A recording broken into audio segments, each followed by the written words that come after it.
हरे कृष्णा। कर्ण ने कहा, तेजस्वी राजकुमार अभिमन्यु के ये अत्यंत दारुण और अग्नि के समान तेजस्वी घोर बाण आज मेरे वक्षस्थल को विदीर्ण किए जा रहे हैं। और ये बात सुनकर द्रोणाचार्य ठहाका मारकर हंसते हुए धीरे धीरे कर्ण से बोले, कर्ण, अभिमन्यु का कवच अभेद्य है। वह तरुण वीर शीघ्रतापूर्वक पराक्रम प्रकट करने वाला है। मैंने इसके पिता को कवच धारण करने की विधि बताई है। शत्रु नगरी पर विजय पाने वाला ये वीर कुमार अवश्य निश्चय ही सारी विधि जानता है। अतः इसका कवच तो अभेद्य ही है, परंतु मनोयोग पूर्वक चलाए हुए बाणों से इसके धनुष और प्रत्यंचा को काटा जा सकता है। साथ ही इसके घोड़ों की बागडोर को, घोड़ों को तथा दोनों पार्श्व रक्षकों को भी नष्ट किया जा सकता है। महाधनुर्धर राधापुत्र, यदि कर सको तो ये करो। अभिमन्यु को युद्ध से विमुख करके पीछे इसके ऊपर प्रहार करो। धनुष लिए रहने पर तो इसे संपूर्ण देवता और असुर भी नहीं जीत सकते। यदि तुम इसे परास्त करना चाहते हो तो इसके रथ और धनुष को नष्ट कर दो।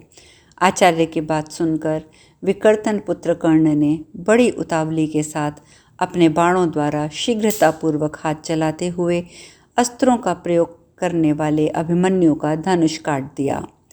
भोजवंशी कृतवर्मा ने उसके घोड़े मार डाले और कृपाचार्य ने उसके दोनों पार्श्व रक्षकों का काम तमाम कर दिया। शेष महारथी धनुष कट जाने पर अभिमन्यु के ऊपर बाणों की वर्षा करने लगे। इस प्रकार शीघ्रता करने के अवसर पर शीघ्रता करने वाले 6 निर्दयी महारथी एक रथहीन बालक पर बाणों की बौछार करने लगे। धनुष कट जाने पर और रथ नष्ट हो जाने पर तेजस्वी वीर अभिमन्यु अपने धर्म का पालन करते हुए ढाल और तलवार हाथ में लेकर आकाश में उछल पड़ा। अर्जुन कुमार अभिमन्यु कौशिक आदि मार्गों द्वारा तथा शीघ्रतापूर्वक और बल पराक्रम से पक्षीराज गरुड़ की भांति भूतल की अपेक्षा आकाश में ही अधिक विचरण करने लगा। सम्रांगण में छिद्र देखने वाला योद्धा जान पड़ता है, ये मेरे ऊपर ही तलवार लिए टूट पड़ेगा। इस मंशा से, इस आकांक्षा से ऊपर की ओर दृष्टि करके महाधनुर्धर अभिमन्यु को बींधने लगे। उस समय शत्रुओं पर विजय पाने वाले महातेजस्वी द्रोणाचार्य ने शीघ्रता करते हुए एक शूरप्र के द्वारा अभिमन्यु की मुट्ठी में स्थित हुई मणिमय मूठ की युक्त खड्ग को भी काट डाला। राधानंदन कर्ण ने अपने पैने बाणों द्वारा उसके उत्तम ढाल के टुकड़े टुकड़े कर डाले। ढाल और तलवार से वंचित हो जाने पर बाणों से भरे हुए शरीर वाला अभिमन्यु पुनः आकाश से पृथ्वी पर उतर आया और चक्र हाथ में लेकर कुपित होकर द्रोणाचार्य की ओर दौड़ा। अभिमन्यु का शरीर चक्र की प्रभा से उज्ज्वल और धूल राशि से सुशोभित था। उसके हाथों में तेजोमय उज्ज्वल चक्र प्रकाशित हो रहा था। इससे उसकी बहुत शोभा बढ़ रही थी। वर्ण क्षेत्र में चक्र धारण द्वारा भगवान श्री कृष्ण का अनुकरण करता हुआ अभिमन्यु क्षण भर के लिए बड़ा भयंकर प्रतीत होने लगा। अभिमन्यु के वस्त्र उसके शरीर से बहने वाले एकमात्र रुधिर के रंगे हुए रंग से रंग गए थे। भौहें टेढ़ी होने के कारण उसका मुखमंडल सब ओर से कुटिल प्रतीत होता था और वह बड़े जोर से सिंहनाद कर रहा था।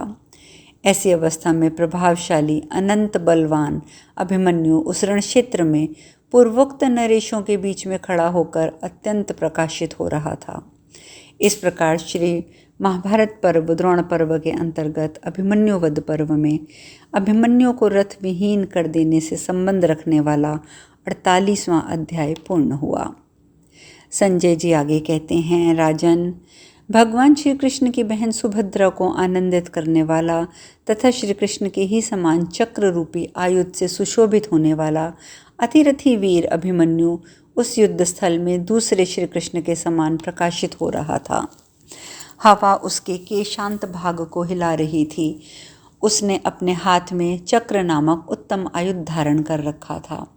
उस समय उसके शरीर और उस चक्र को, जिसकी ओर दृष्टिपात करना देवताओं के लिए भी अत्यंत कठिन था, देखकर समस्त भूपालगण अत्यंत उद्विग्न हो उठे और सब ने मिलकर उस चक्र के टुकड़े टुकड़े कर दिए।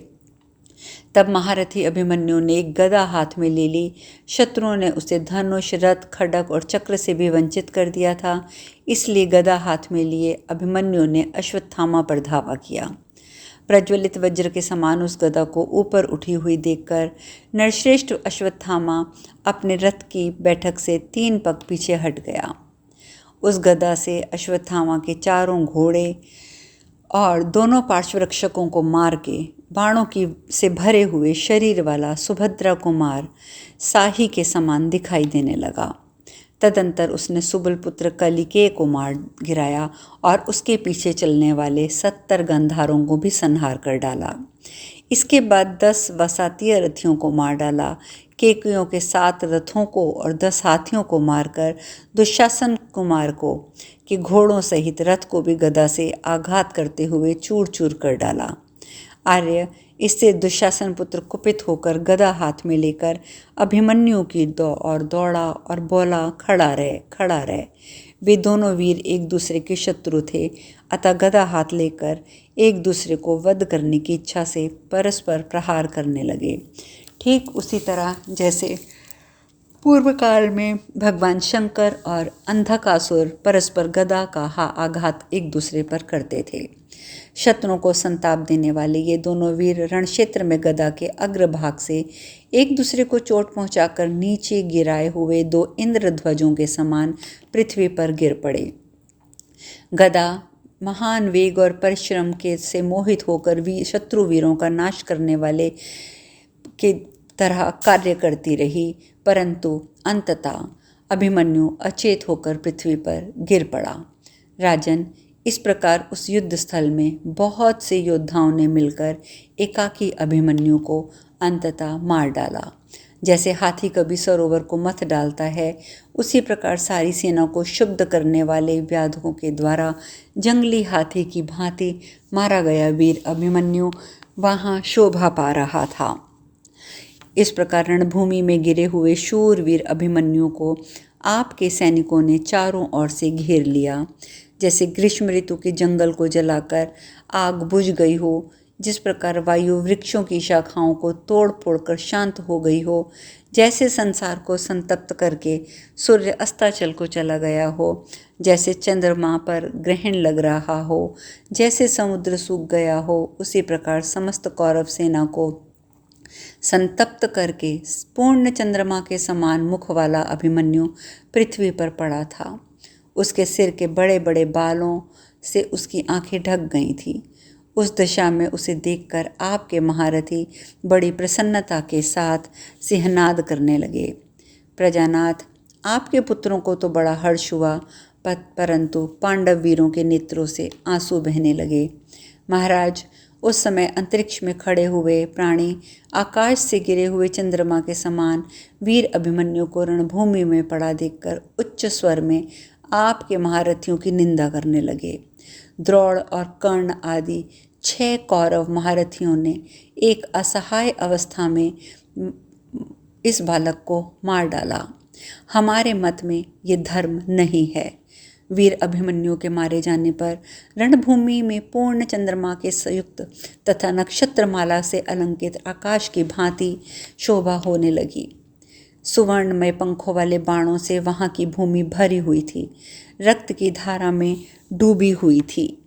शूरवीरों के कुंडित मंडित तेजस्वी मस्तकों, हाथों के विचित्र झूलों, पताकों, चामरों, हाथी की पीठ पर बिछाए जाने वाले कंबलों, केंचुल से निकले हुए सर्पों के समान पैने और तीने खड्गों, भांति भांति के धनुषों, शिष्टि, प्रास, कंपन, अन्य प्रकार के आयुधों से आच्छादित हुई रणभूमि की अद्भुत शोभा हो रही थी। सुभद्रा कुमार अभिमन्यु को के द्वारा मारे गिराए हुए रक्त स्नान निर्जीव और सजीव घोड़ों और घुड़सवारों के कारण भूमि विषम एवं दुर्गम हो गई थी।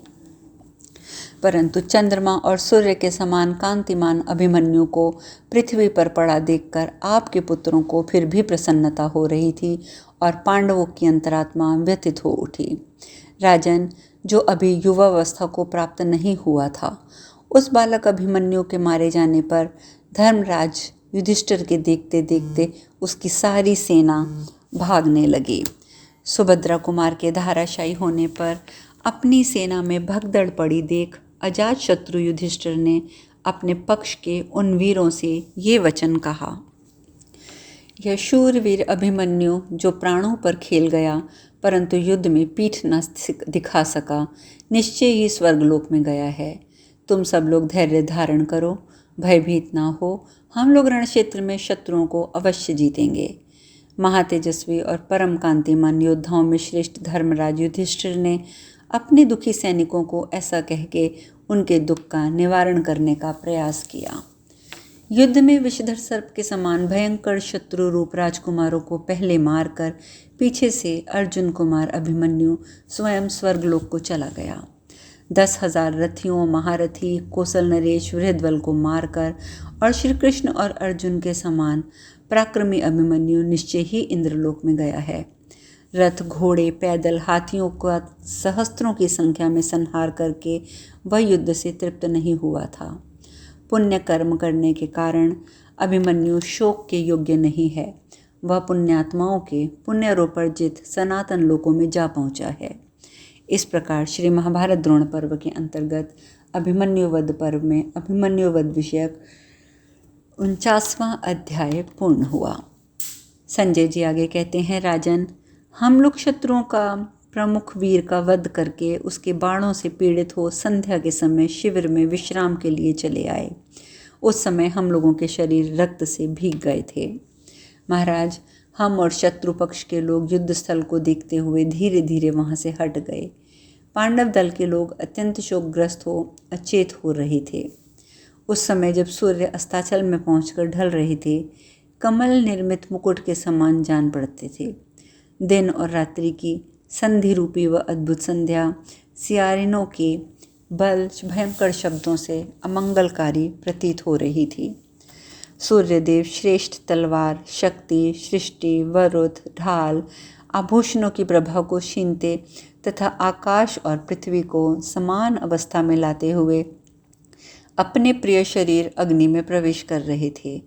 महान मेघों के समुदाय तथा पर्वत शिखरों के समान विशालकाय बहुसंख्यक हाथी इस प्रकार पड़े थे मानो वृक्ष से मारे गिराए गए हों। वैजंती पाताका, अंकुश, कवच और महावतों सहित धाराशायी किए हुए गजराजों की लाशों से पूरी धरती पट गई थी। शत्रुओं के द्वारा तहस नहस किए हुए विशाल नगरों के समान बड़े बड़े रथ चूर चूर होकर पृथ्वी पर गिरे थे। रथों और अश्वों के समूह सवारों के साथ नष्ट हो गए थे। योद्धाओं के कवच, आभूषण, वस्त्र, आयुध धीरे धीरे सब छिन्न भिन्न होकर पृथ्वी पर गिर पड़े थे। कुत्ते, सियार, कौवे, बगुले, गरुड़, भेड़िए, तेंदुए, रक्त पीने वाले पक्षी, राक्षसों के समुदाय तथा अत्यंत भयंकर पिशाचगण उस रणभूमि में प्रसन्न हो रहे थे। वे मृतकों के त्वचा विदीर्ण करके उनसे वसा तथा रक्त को पी रहे थे, मज्जा और मांस खा रहे थे, चर्बियों को काट कर चबा लेते थे तथा बहुत से मृतकों को इधर उधर खींचते हुए हंसते और गीत गाते थे। उस समय श्रेष्ठ योद्धाओं ने रणभूमि में रक्त की नदी बहा दी थी, जो भयंकर वैतरणी के समान दुष्कर और भयंकर प्रतीत होती थी। भयंकर पिशाच समूह वहाँ पर खाते पीते और गर्जना करते थे। समस्त प्राणियों का विनाश करने वाले वे पिशाच बहुत प्रसन्न थे। प्रदोष काल में यमराज के राज्य की वृद्धि करने वाली वह युद्ध भूमि बड़ी भयंकर दिखाई पड़ती थी। यहाँ सब और नाचते और कंबंद धड़ व्याप्त हो रहे थे। सब और देखते हुए उस उभय पक्ष के योद्धाओं ने वहाँ से धीरे धीरे चलकर उस युद्ध स्थल को त्याग दिया। उस समय हम लोगों ने देखा, इंद्र के समान महाबली अभिमन्यु रण क्षेत्र में गिरा दिया गया था। उसके बहुमूल्य आभूषण छिन्न भिन्न होकर उसके शरीर से दूर जा पड़े थे। यज्ञ वेदी पर हविष्य रहित अग्नि के समान निस्तेज हो गया था। इस प्रकार श्री महाभारत द्रोण पर्व के अंतर्गत अभिमन्यु वध पर्व के तीसरे दिन में युद्ध में सेना के शिविर में प्रस्थान करते समय समरभूमि का वर्णन विषयक 95 और 50वां अध्याय पूर्ण हुआ। संजय जी आगे कहते हैं, राजन, महापराक्रमी रथ युद्धपति सुभद्रा कुमार अभिमन्यु के मारे जाने पर समस्त पांडव महारथी रथ कवच का त्याग कर धनुष को नीचे डाल राजा युधिष्ठिर को चारों ओर से घेर के उनके पास बैठ गए। उन सब का मन सुभद्रा कुमार अभिमन्यु में ही लगा था और वे उसी युद्ध का चिंतन कर रहे थे। उस समय राजा युधिष्ठिर अपने भाई के वीर पुत्र महारथी अभिमन्यु के मारे जाने से दुखी होकर विलाप करने लगे। कहे, अहो कृपाचार्य, शल्य, राजा दुर्योधन, द्रोणाचार्य, महाधनुर्धर अश्वत्थामा और अन्य महारथियों को जीतकर मेरा प्रिय करने की इच्छा से द्रोणाचार्य के निर्बाध सैन्य व्यू को नष्ट करके वीर शत्रु समूहों का संहार करने के पश्चात यह पुत्र अभिमन्यु मार गिराया गया और अब रण क्षेत्र में सो रहा है। जो अस्त्र विद्याओं के विद्वान, युद्ध कुशल, कुलशील और गुणों से युक्त शूरवीर तथा अपने पराक्रम के लिए प्रसिद्ध थे, उन महान धनुर्धर महारथियों को परास्त करके देवताओं के लिए भी जिसका भेदन करना असंभव था तथा हमने जिसे पहले अब कभी देखा तक नहीं था, उस द्रोण नृत्य में निर्मित चक्रव्यूह का भेदन करके चक्रधारी श्री कृष्ण का प्यारा भांजा यह अभिमन्यु उसके भीतर तो प्रवेश कर ही गया था, जैसे सिंह गौओं के झुंड में घुस जाता है।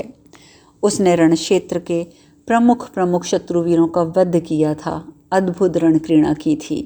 युद्ध में उसके सामने जाने पर शत्रु पक्ष के अस्त्र विद्या विशारद युद्ध दुर्दम महान धनुर्धर शूरवीर भी हतोत्साहित होकर भाग खड़े होते थे।